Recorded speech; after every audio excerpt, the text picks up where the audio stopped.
어떤 사람은 병거, 어떤 사람은 말을 의지하나 우리는 여호와 우리 하나님의 이름을 자랑하리로다.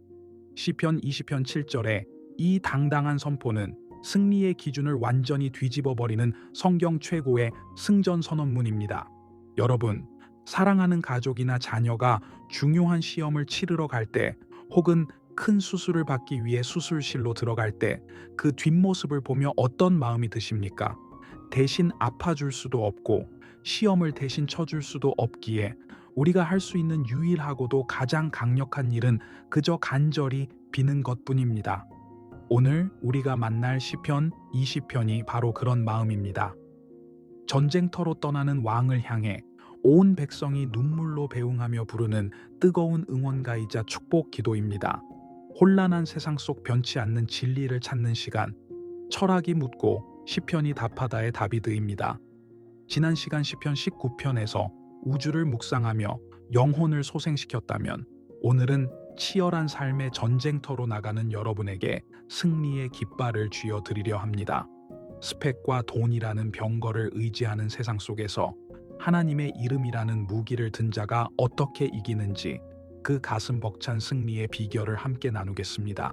오늘 봉독할 시편 20편은 제왕시로 분류됩니다. 전쟁이라는 절체절명의 위기 앞에 선 다윗 왕을 위해 제사장과 백성들이 한 마음으로 드리는 중보기도입니다. 이 시는 단순한 기도가 아니라 하늘의 문을 여는 열쇠와도 같습니다. 환난 날에 내게 응답하시고 라고 시작해서 왕을 구원하소서로 마치는 이 웅장한 합창 속에 여러분의 이름을 넣어서 들어보십시오. 하나님이 오늘 여러분을 위해 준비하신 승리의 예언이 들려올 것입니다. 기대하는 마음으로 오늘의 성경 말씀 봉독하겠습니다. 환난 날에 여호와께서 내게 응답하시고 야곱의 하나님의 이름이 너를 높이 드시며 성소에서 너를 도와주시고 시온에서 너를 붙드시며 네 모든 소재를 기억하시며 네 번째를 받아주시기를 원하노라. 네 마음의 소원대로 허락하시고 네 모든 계획을 이루어 주시기를 원하노라. 우리가 너의 승리로 말미암아 개가를 부르며 우리 하나님의 이름으로 우리의 깃발을 세우리니 여호와께서 네 모든 기도를 이루어 주시기를 원하노라.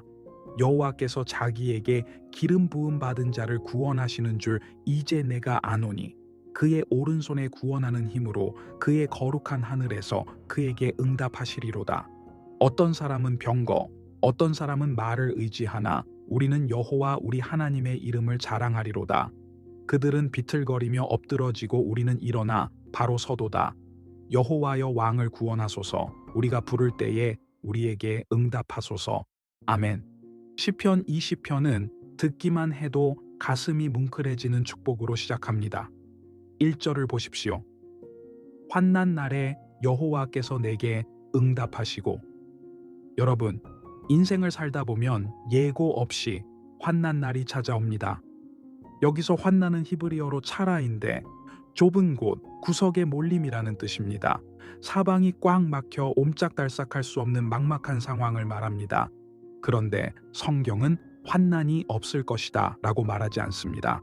대신 환난 날에 하나님이 응답하실 것이다 라고 약속합니다. 이것이 중요합니다. 고난을 피하는 것이 복이 아니라 고난 한복판에서 하나님의 목소리를 듣는 것이 진짜 복입니다. 좁은 곳에 갇혔을 때 하늘을 향해 뚫린 창문으로 하나님의 구원 밧줄이 내려오는 것, 이것이 성도의 특권입니다. 이어지는 축복은 더욱 구체적입니다. 성소에서 너를 도와주시고 시온에서 너를 붙드시며. 전쟁은 국경에서 벌어지는데 도움은 성소에서 온다고 말합니다. 참 이상하지 않습니까? 세상의 전략가들은 보급로에서 지원이 와야 한다고 말하지만 다윗은 성소에서 도움이 온다고 믿었습니다. 이것은 우리에게 전쟁의 승패가 어디서 결정되는지를 보여줍니다. 눈에 보이는 치열한 삶의 현장이 아니라 하나님과 만나는 은밀한 골방, 기도의 자리인 성소에서 이미 승부가 난다는 것입니다. 여러분이 새벽에 무릎 꿇는 그 자리가 바로 승리의 보급기지입니다. 기도로 영적인 물자가 공급되어야 세상이라는 전방에서 이길 수 있습니다. 3절 말씀은 우리의 과거를 위로합니다. 내 모든 소재를 기억하시며 내 번제를 받아주시기를 원하노라. 우리가 평소에 드렸던 예배, 남모르게 흘린 헌신의 땀방울, 하나님을 위해 포기했던 작은 것들, 우리는 잊어버렸을지 몰라도 하나님은 다 기억하고 계십니다. 독일의 신학자 디트리히 본 회퍼는 그의 책 신도의 공동생활에서 중보기도의 힘을 강조하며 이렇게 말했습니다. 한 그리스도인이 다른 그리스도인에게 해줄 수 있는 가장 큰 봉사는 그를 위해 기도하는 것이다. 지금 다윗은 혼자가 아닙니다. 백성들이 그의 과거의 헌신을 기억해달라고 하나님께 탄원하고 있습니다. 여러분이 힘들 때 누군가 여러분을 위해 기도하고 있음을 기억하십시오. 여러분이 심어놓은 기도의 씨앗은 결코 땅에 떨어지지 않고 가장 결정적인 순간에 싹을 트이울 것입니다. 이제 5절을 보면 가슴 벅찬 장면이 나옵니다. 우리 하나님의 이름으로 우리의 깃발을 세우리니. 고대 전쟁에서 깃발은 군대의 사기이자 정체성입니다. 깃발이 꺾이면 패배한 것이고 깃발이 높이 들리면 승리한 것입니다. 그런데 다윗 군대의 깃발에는 다윗의 이름도 이스라엘 국기도 아닌 하나님의 이름이 새겨져 있습니다. 나는 하나님의 이름 걸고 싸운다. 내 사업터에, 내 가정에 하나님의 깃발을 꽂겠다. 이런 거룩한 배짱이 있어야 합니다. 여호와 니시, 승리하시는 하나님의 깃발이 여러분의 삶에 펄럭이고 있습니다. 세상이 우리를 넘어뜨리려 할 때 이 깃발을 보고 두려워 떨게 될 것입니다. 그리고 7절 시편 20편의 하이라이트가 등장합니다. 어떤 사람은 병거, 어떤 사람은 말을 의지하나 우리는 여호와 우리 하나님의 이름을 자랑하리로다. 당시 병거와 말은 최첨단 신무기였습니다. 오늘날로 치면 막강한 자본금, 화려한 인맥, 최고의 학벌 같은 것입니다. 눈에 보이고 손에 잡히고 확실해 보이는 힘입니다. 사람들은 그것을 갖지 못해 불안해하고 그것을 가진 사람을 부러워합니다. 이것은 인류 역사 내내 반복된 소유에 대한 집착입니다. 독일의 사회심리학자 에리히 프롬은 그의 명저 소유냐 존재냐에서 현대인의 비극을 예리하게 지적했습니다. 사람들은 소유가 곧 자신의 힘이라고 착각한다. 병거를 가지면 내가 강해진다고 믿는다. 하지만 진정한 힘은 존재에서 나온다. 내가 누구와 관계를 맺고 있는가, 내가 누구 편에 서 있는가가 진짜 힘이다. 프롬의 통찰처럼 다윗은 소유의 힘인 병거를 의지하지 않았습니다. 대신 존재의 힘인 하나님의 이름을 의지했습니다. 병거는 고장나면 짐이 되고 말은 놀라면 주인을 떨어뜨립니다. 소유에 기반한 힘은 언제나 불안정합니다. 경제 위기가 오면 돈은 휴지 조각이 되고 사람이 배신하면 인맥은 끊어집니다. 하지만 하나님의 이름은 다릅니다. 그 이름은 스스로 계신 자이며 변하지 않는 영원한 반석입니다. 병거를 의지하는 자는 병거가 부서질 때 함께 무너지지만 하나님을 의지하는 자는 세상이 무너져도 솟아날 구멍이 있습니다. 이것이 바로 8절의 고백입니다. 그들은 비틀거리며 엎드러지고 우리는 일어나 바로 서도다.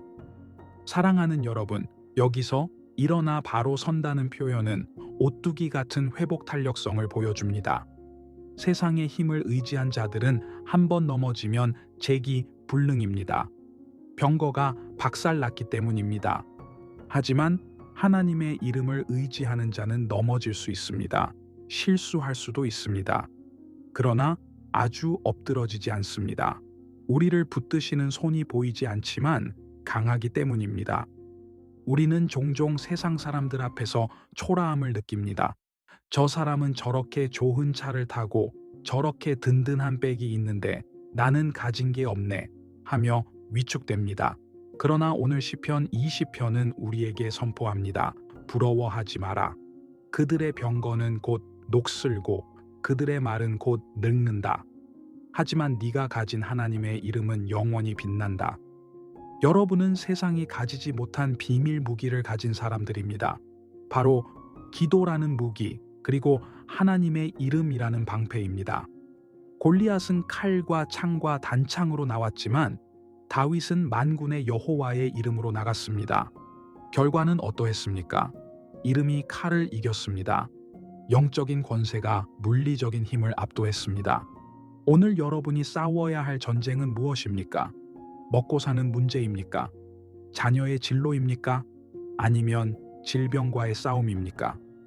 세상의 계산기를 두드리며 나는 병거가 부족해서 졌어 라고 미리 포기하지 마십시오. 하나님은 병거의 숫자를 세는 분이 아니라 믿음의 크기를 보시는 분입니다. 여러분의 입술에 병거보다 하나님이라는 고백이 있을 때 하나님은 여러분을 위해 천군 천사라는 보이지 않는 병거를 보내주실 것입니다. 엘리사가 도단성에서 보았던 그 불말과 불병거가 지금 여러분을 둘러싸고 있음을 믿으십시오. 마지막 구절은 여호와여 왕을 구원하소서 라는 짧지만 강력한 외침으로 끝납니다. 이 기도는 훗날 겟세마네 동산에서 십자가라는 거대한 전쟁을 앞두고 기도하셨던 만왕의 왕 예수 그리스도에게서 완성되었습니다. 예수님은 병거가 아닌 십자가를 지심으로 승리하셨고 그 승리의 깃발을 우리에게 넘겨주셨습니다. 그러므로 우리의 승리는 확정되어 있습니다. 과정은 치열할지라도 결론은 승전가 카이게입니다. 5절 말씀처럼 우리가 너의 승리로 말미암아 개가를 부르며 기뻐할 날이 반드시 옵니다. 오늘 하루 병거를 부러워하는 마음을 내려놓고 하나님의 이름을 자랑해 보십시오. 나는 돈은 없어도 기도는 있다. 나는 스펙은 부족해도 하나님 백은 있다. 이 거룩한 배짱으로 세상의 문을 박차고 나가십시오. 여러분이 세운 믿음의 깃발 아래로 하나님의 도우심이 물밀듯이 밀려올 것입니다. 승리의 깃발 되시는 여호와 하나님 아버지, 오늘 시편 20편의 말씀을 통해 병거와 말을 의지하는 세상 속에서 오직 여호와의 이름을 자랑하는 것이 진정한 승리임을 깨닫게 하시니 감사합니다. 그동안 눈에 보이는 세상에 힘이 없어 불안해하고 가진 자들을 부러워했던 우리의 나약한 믿음을 용서하여 주시옵소서. 주님, 오늘 삶의 전쟁터로 나가는 성도들을 축복합니다. 환난 날에 응답하시고 성소에서 도와주시는 하나님의 손길을 경험하게 하옵소서. 우리가 흘린 기도의 눈물과 헌신을 기억하사 마음의 소원대로 허락하시고 우리의 계획을 선하게 인도하여 주시옵소서. 주님, 오늘 삶의 전쟁터로 나가는 성도들을 축복합니다. 환난 날에 응답하시고 성소에서 도와주시는 하나님의 손길을 경험하게 하옵소서. 우리가 흘린 기도의 눈물과 헌신을 기억하사 마음의 소원대로 허락하시고 우리의 계획을 선하게 인도하여 주시옵소서. 에리히 프롬의 통찰처럼 소유에 집착하다 무너지는 인생이 아니라 하나님과 동행하는 존재의 힘으로 바로 서는 인생이 되게 하옵소서. 세상 사람들은 비틀거리고 넘어질지라도 우리는 하나님의 이름을 붙들고 다시 일어나 바로 서는 오뚜기 같은 은혜를 누리게 하옵소서. 내 앞에 골리앗을 향해 만군의 여호와의 이름으로 나아갑니다. 우리의 삶의 승리의 깃발을 높이 세우고 마침내 기쁨의 개가를 부르며 주님께 영광 돌리는 그날을 보게 하옵소서. 우리의 영원한 승리자 되시는 예수 그리스도의 이름으로 기도드립니다. 아멘. 오늘 묵상을 통해 여러분의 마음에 세상을 이길 거룩한 자신감이 충전되셨기를 바랍니다. 여러분은 하나님의 이름을 가진 세상에서 가장 강한 사람입니다. 저는 영상을 보시는 구독자 여러분을 위해 매일 새벽 기도하고 있습니다. 여러분이 싸우고 있는 삶의 전쟁이나 승리를 위한 기도 제목이 있다면 댓글이나 영상 설명란에 구글 폼으로 보내주십시오. 함께 기도의 깃발을 들겠습니다. 삶의 무게가 느껴지는 화요일과 목요일, 그리고 영혼의 안식이 필요한 주일, 저는 일주일에 3번 이 자리에서 말씀의 등불을 켜고 여러분을 기다리겠습니다. 다음 시간에는 왕이 여호와의 힘으로 말미암아 기뻐하며라는 승리의 찬양으로 시작되는 시편 20편, 기도의 응답편인 시편 21편으로 깊은 은혜를 나누겠습니다. 오늘의 묵상이 여러분을 병거보다 강한 믿음의 용사로 세우는 능력이 되었기를 간절히 기원합니다. 여러분은 이미 승리한 군대입니다. 감사합니다. 아멘.